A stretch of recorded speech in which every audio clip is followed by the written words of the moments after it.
Does the current state of Indian news television worry you, Karan? Yes, indeed. It worries me for three reasons. One, the manner in which we interview the Prime Minister on the rare occasions that he gives us the opportunity to do so. It's done in the most servile way.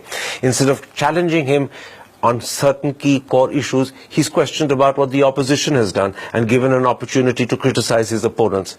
Secondly, the subject changes almost with every question, as a result of which there is no focus attention and therefore no focus probing. Thirdly, there is no cross-questioning, there is no challenging of what he said. As a result of which, the interviews seem as if they're providing a platform to the Prime Minister, much like a speech. And he's allowed to answer at length, sometimes rambling, without any attempt to bring him back. That's one huge concern, the way we interview the Prime Minister. Even Donald Trump is not interviewed in this way in America. A second concern is the nature of television discussions we have and how anchors behave. If the anchor agrees with your view, he or she will give you as much opportunity as possible to talk, even if you're rambling.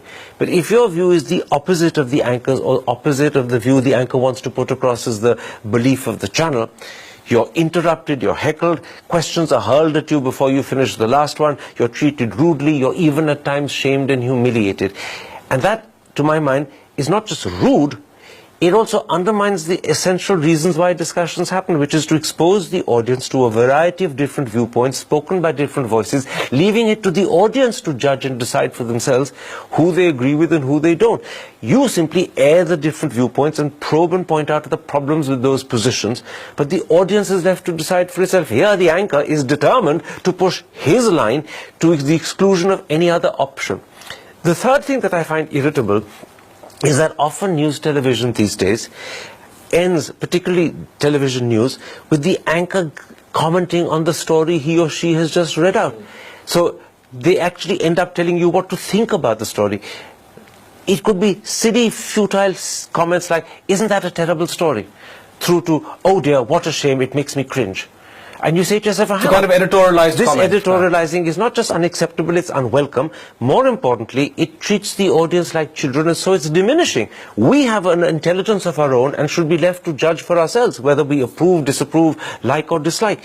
We don't need to be told. It's much like a newspaper editor putting a comment at the bottom of every front page story telling you what to think of the story you just read. Yes.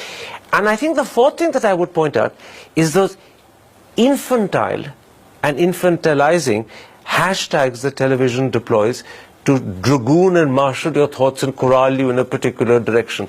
Things like proud to be Indian, right? Anti-nation JNU, right? Hateful Pakistan.